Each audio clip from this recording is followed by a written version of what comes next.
From the recent high school grad to the January 6th conspiracy theorist to the self-described, and I quote him here, raging misogynist, meet the men who will now be running the government under Donald Trump. Next. Donald Trump is in the process of staffing up his second administration. It seems prudent to take a look at some of the men who will be running the government this time around. For instance, this week, Secretary of State Marco Rubio tapped a guy named Darren Beattie, that's him there, to serve as the acting Undersecretary of State for Public Diplomacy, communicating publicly. Today, Rubio praised Beattie, but said he has another nominee in mind for the permanent position, which requires Senate confirmation. That could be because, as NBC News reports, Beattie has a history of making inflammatory remarks, including a post on X in October of just last year that said competent white men must be in charge if you want things to work. Unfortunately, our entire national ideology is predicated on coddling the feelings of women and minorities and demoralizing competent white men. Now, Beattie actually worked for Trump the first time around as well. NBC News reports that Beattie was fired from the Trump White House in 2018. After it emerged, he'd appeared at a conference with white nationalists in 2016. He told the Washington Post he'd said nothing objectionable and that he stood by his remarks completely. Beattie is also a January 6th truther who is one of the authors of the baseless conspiracy theory that the entire attack was essentially a false flag planned by the FBI. As the Washington Post reported in 2023, he was the first person to draw major attention to a guy named Ray Epps, who was at the Capitol on January 6th, and who conspiracy theorists baselessly claimed was a Fed tasked with inciting the attack. Epps later sued Fox News for repeating that claim in a suit that was dismissed shortly after Trump won election in November. A year after the insurrection, Trump congratulated Beattie by name for exposing so much of the fake news false narrative about January 6th. Also at the State Department is a guy named Pete Marocco, who Rubio tapped to run USAID after Elon Musk basically decided the State Department will run the formerly independent agency. According to NBC News in early 2023, online sleuths who aided the FBI in cases against hundreds of January 6 rioters identified Marocco and his now wife as being among the rioters who stormed the Capitol in 2021, pointing to multiple images of them on the Capitol grounds that day and CCTV video that shows the man they identified as Marocco entering the Capitol through a broken window. Photos of the person who entered the building were a strong facial recognition match for publicly available images of Marocco online, the sleuth said. Marocco was never charged with the crime. He did not respond to a request for comment from NBC News. When another outlet asked him about it last year, Marocco did not directly address if he was at the Capitol as part of the insurrection, but did decry, quote, petty smear tactics and desperate personal attacks. Now, over the Office of Personnel Management, the agency that oversees all U.S. government personnel, the new general counsel, basically the government's top HR lawyer, is that guy, a guy named Andrew Closter. As the Associated Press reports, during the 2020 election, Closter worked as an observer for the Wisconsin Republican Party on election night and was accused of yelling at election workers and police in Green Bay, a claim he disputes. The Daily Beast did a deep dive into Closter back in 2023 when he was hired by then Republican Congressman Matt Gaetz of Florida. According to the report, Closter has a history of making inflammatory social media posts and then deleting them, including one where he called himself a raging misogynist, another where he said, "You know what I need? I need a woman who looks like she got punched." A third where he suggested slaves owe us reparations. Daily Beast also uncovered a comment reportedly from Closter on a libertarian blog post about bestiality from 2012 titled "Government Out of Bedrooms, but Into Barnyards," reading, "Consent is probably modern society's most pernicious fetish." Closter did not respond to the Daily Beast request for comment. OPM has also found itself infiltrated by at least one of Elon Musk's very young acolytes. Wired uncovered a number of these young men, including a 19-year-old named Edward Korestein, who appears to have recently graduated from high school and to have been enrolled at Northeastern University. Korestein and another young man are listed in internal OPM records reviewed by Wired as experts at OPM, reporting directly to Amanda Scales, its new chief of staff. What's more, employees at the Government Services Administration tell Wired that Korestein has appeared on calls where workers were made to go over code they had written and justify their jobs to the college freshmen. Korestein did not respond to a request for comment from Wired, nor did OPM. Seems like a recent high school graduate is determining whether career civil servants have sufficiently justified their jobs. These are just some of the men running your government under Donald Trump and Elon Musk. Russ Vought wrote Project 2025, and now Donald Trump is rewarding him by inviting him into the government in order to carry out the Republican blueprint to make our government force people to live in the image that Russ Vought and other extremist Republicans approve of. He's the last person who should be put in the job at the heart of the operation of our government. Behind every one of these budget lines are people who will be hurt if the president and Mr. Vought get their way and cut off federal grants. Vought has shown complete disregard for democratic institutions. He is Donald Trump's most dangerous nominee.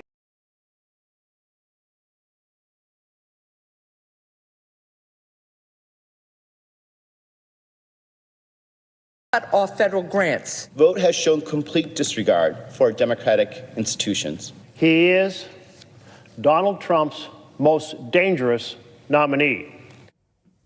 Vought's confirmation tonight comes as Elon Musk and his cadre of 20-something coders continue to infiltrate federal buildings, plugs things into servers, and try to hollow out the United States government from within. Today we learned a bit more about one of those aides to Musk. Marco Ellis is his name. He is the 25-year-old DOJ staff member who reportedly had access to the Treasury Department's most sensitive payment systems, the one that control $6 trillion of payments, a fifth of the U.S. economy. Today, a Wall Street Journal reporter linked Ellis to a now-deleted social media account full of racist and hateful statements, including, for one example, "I was racist before it was cool." Shortly after that, reporter reached out to the Trump administration for comment. The White House said Ellis had suddenly resigned from his role with DOJ, although one has to imagine he was a little confused about why he was being fired. Lots of people are calling Elon Musk's actions a coup. It's not really a coup in any way that maps directly onto history because, well, Musk is working for the President of the United States, and the President of the United States was duly elected. So the word doesn't fit in its most literal sense, but there is a way in which it fits perfectly conceptually. Because what is happening is a vanguard lawlessly seizing power. And it's the act of a president and his co-president breaking laws in every direction in order to fundamentally undo the constitutional order, to seize powers enumerated to the legislative branch of our government. It is a foundational part of the constitutional order that Congress has the power of the purse and that they run the appropriations. It is why we have perennial fights on Capitol Hill over funding the government. In fact, you may recall one just before Christmas, not too long ago, when House Republicans flirted with a shutdown after killing their own bill to fund the federal government because Musk and then Trump told them to. Turned out to be a pretty telling incident. The reason that fight happened is because there's two bodies of government that have to come into agreement on funding. Congress passes a budget or appropriations bills. The president signs those bills, spending bills, into law. And then the president has to take care that the laws be faithfully executed, because that exact language is in the Constitution. And he has sworn an oath to preserve, protect, and defend the Constitution. But he's not doing that right now. And that's where Russell Vought comes in. The Project 2025 architect, who was just confirmed as Trump's budget director, says we are living in a post-constitutional time. He wrote that in a 2022 essay that argued that the left has corrupted the nation's laws and institutions, and he reiterated that point last year after a jury found Trump guilty on 34 felony counts of falsifying business records, tweeting, "Do not tell me we are living under the Constitution." So Vought has developed a theory in response: to destroy the structure of the republic that diffuses power. He calls it radical constitutionalism. The theory, such as it is, which is not that sophisticated or interesting, is that the libs did it first, they violated the Constitution, so now MAGA gets to do it on an unprecedented scale. A post-constitutional order in which an authoritarian president seizes the power over all the money in the federal government, up to $6 trillion, 1/5 of the entire United States economy. Your Social Security checks, your Medicare checks, your student loans, every single last thing, all of it all in the control of Donald Trump or, well, Elon Musk, or actually, maybe more properly, Musk's personal entourages of 20-somethings who likes to post things like, I was racist before it was cool. And if you wonder whether the chaos of the past few weeks actually has a blueprint, Russell Vogt laid out that plan in a private speech in 2023, a speech that was unearthed last year by ProPublica.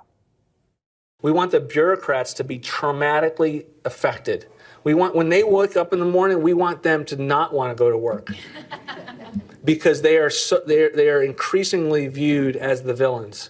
We want their funding to be shut down so that the EPA can't do all of the rules against our energy industry because they have no bandwidth financially to do so. We want to put them in trauma.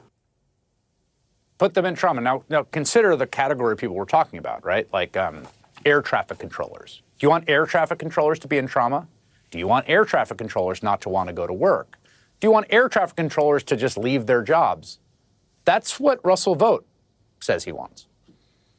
This is the guy who beta tested the idea that the president can unilaterally make decisions about spending as the budget director in Trump's first term. You remember this one?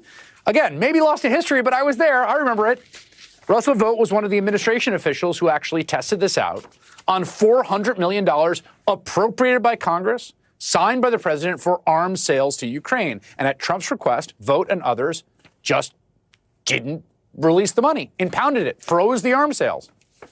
It was, of course, part of Trump's corrupt bargain to try and trade arms to Ukrainians in exchange for dirt he could use against Joe Biden. In fact, he got impeached for it. A federal watchdog said Vogt's impoundment of the funds was illegal. It flatly is. There's a law barring it, as well as the Constitution. But again, he and Trump and Musk don't care. They don't care about faithfully executing the laws. Their plan is a post-constitutional order in which they seize power. As Vogt posted to the social media platform Musk owns last year, he sees his task as, quote, making impoundment great again. So they're trying to implement this very plan. Just look at what we are now learning about Musk's invasion of the U.S. Treasury. The White House repeatedly said Musk's cadre would have read-only access to the federal Treasury's payment systems. But internal emails now show that Trump appointees and Musk allies wanted to use those sensitive systems to block payments they didn't like. Payments, again, Congress already authorized and appropriated the funds to cover. In other words, they appear to have lied to cover their attempts at a takeover of Congress's constitutional responsibility. It is now a question of defending the constitutional order day in, day out, because time is of the essence, against these men by any democratic means necessary, because what they are dead set on doing is be able to just delete contracts, delete payments, delete transfers, to decide unilaterally because Elon Musk has some kid sitting at the console who doesn't want that Social Security check to go out, who decides which promised funds go through and who doesn't, unilaterally, through a back end they put in on the whims of the world's richest man and the president he helped elect. That is the so-called post-constitutional order that Russell Vogt is going to try to construct. Tonight, as Rachel said, it's been nearly a week since Elon Musk and his crew entered the Treasury Department, gaining access to our most personal information. A billionaire whom nobody elected, illegally accessing American Social Security numbers, bank account information, birth dates, phone numbers. Not one Republican lawmaker stood up and said no. Not one. No one said stop. So in the face of complete Republican capitulation, the last resort to stop is the federal court. Tonight, unions representing United States Agency for International Development employees, USAID employees, are suing Donald Trump and his administration for their constant attacks on that federal agency. This comes after the New York Times revealed the Trump administration's plan to lay off thousands, up to 14,000 USAID employees. Earlier today, a federal judge issued a court order limiting Elon Musk and his band in their access to systems within the Treasury Department's Bureau of the Fiscal Service. The order grants so-called read-only access to two of Musk's associates at the Treasury, quote, as needed for the performance of their duties while the case proceeds in court, end quote. Associates is a generous term. Let's talk about one of those associates. He's 25 years old. He resigned tonight because he was linked to a social media account with a history of deeply racist posts. And we're going to have more on that coming up. It's quite a story. Democratic attorneys general said today that they plan to sue the Trump Treasury over, quote, a level of access for unauthorized individuals which is unlawful, unprecedented, and unacceptable. DOGE, Department of Government Efficiency, has no authority to access this information, which they explicitly sought in order to block critical payments that millions of Americans rely on, payments that support health care, child care, and other essential programs, end quote. Also today, a federal judge blocked Donald Trump and Elon Musk's push to buy out federal workers after the Federal Workers Union filed a lawsuit. And that ruling came just hours before tonight's deadline for employees to accept that deal.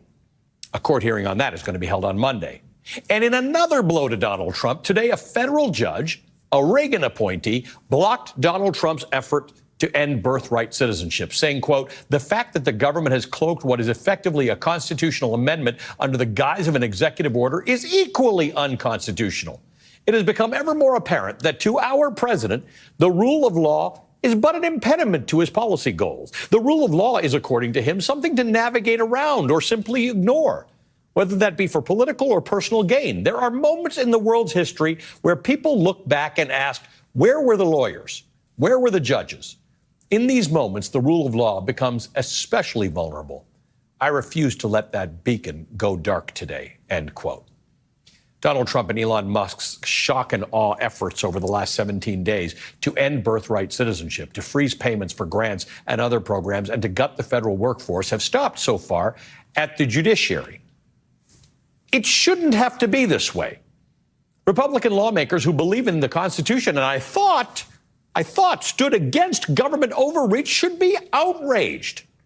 Republican lawmakers who believe in privacy, even their own, should be outraged. Today, House Democrats introduced the Taxpayer Data Protection Act. We are introducing the Taxpayer Data Protection Act to shield the American people from this out-of-control power grab permanently, and to make sure that the financial, personal, medical, and confidential information of the American people is protected. What we are seeing unfold is an unlawful power grab by a unelected and unaccountable billionaire puppet master who's pulling the strings of House Republicans and apparently the Trump administration. Will any Republican lawmaker stand up and defend protecting the financial, personal, medical, and confidential information of the American people? Or are they just about protecting Donald Trump and Elon Musk's power right now? Just tonight, Republicans confirmed the architect of Project 2025. Remember that big thing that Donald Trump said he had nothing to do with? They just confirmed the architect of that to be the head of the Office of Management and Budget. Senate Democrats held the floor all night last night to protest Russell Vogt's confirmation and reminded us that Russell Vogt isn't just some small government numbers geek. Russell Vogt, the head of the Office of Management and Budget, was at the heart of Donald Trump's first attempt to throw the 2020 election. This is the guy who violated the Impoundment Control Act by withholding $214 million appropriated dollars from the soldiers fighting and dying in the trenches of Ukraine against Putin's thug army. It was that stunt that led to the impeachment of President Trump. I asked him, did Joe Biden win the 2020 presidential election? What was his answer? I believe that the 2020 election was rigged. No court has ever believed that. People got their bar ticket removed for telling courts falsehoods that the election was rigged. This was the first big lie of the Trump administration. And he's not over it. And he wants to go and run the nerve center of OMB. Just to understand, the nerve center of OMB, Office of Management and Budget, that's the White House's budget office. That's where the priorities and policies become law because money is attached to it. Donald Trump and his allies keep pushing this election line. Donald Trump keeps pushing constitutional boundaries, and Republicans are doing nothing about it. In fact, here's Donald Trump at this morning's National Prayer Breakfast. They say I can't run again. That's the expression, sir. Then somebody said, I don't think you can. Oh. That's what we've come to. Donald Trump suggesting he can't be stopped if he unlawfully refuses to leave office, and it gets a laugh from a room filled with religious leaders. Trump says stupid, untrue things all the time, but not one of these supposed moral leaders walked out. Not one of them protested. But all of this, as bad as all of this is, the canary in the coal mine is tonight in North Carolina. The former Attorney General, Eric Holder, chose to sound the alarm on this issue in today's New York Times. He could have written about Elon Musk marauding at Treasury or any of the federal cases, but he chose North Carolina, where it has been 3 months since the Democratic Justice Allison Riggs won a state Supreme Court seat. But the Republican judge who lost is suing to block her victory from being certified. And the Republican majority on the North Carolina Supreme Court is letting him. Eric Holder didn't sugarcoat what the end game is here. He titled his op-ed, "The Courts Must Stop This Judge from Stealing an Election." Former Attorney General Eric Holder writes, quote, "Despite 2 recounts and the North Carolina State Board of Elections confirming Justice Riggs' victory, Judge Griffin sued, insisting that the state Supreme Court block the certification of Justice Riggs' re-election and invalidate more than 60,000 valid ballots, a move clearly aimed at installing him as the victor. Ordinarily, a request like this one would be a non-starter. That a sitting judge filed this lawsuit in the first place is frankly disturbing. As an officer of the court who has sworn an oath, Judge Griffin has an obligation to protect the electoral process, not to undermine it with a shameless attempt to disenfranchise voters. What's even more distressing, though, is that the North Carolina Supreme Court's Republican majority has allowed such a lawsuit to proceed, and in doing so, has stopped the certification of the election results. Federal and state judges across the country, including those affiliated with the Republican Party, all the way up to the conservative-dominated United States Supreme Court, refused Mr. Trump's demands to throw out legal ballots. They refuted baseless claims that the presidential race was stolen. None of the courts ultimately stopped any states from certifying election results by their required deadlines. Not one. What's happening in North Carolina, by contrast, should concern all Americans. Any judge operating in an independent and fair manner would maximize the chance that all of North Carolinians' ballots are counted and ensure that the electoral results reflect the decision of the state's citizens. End quote.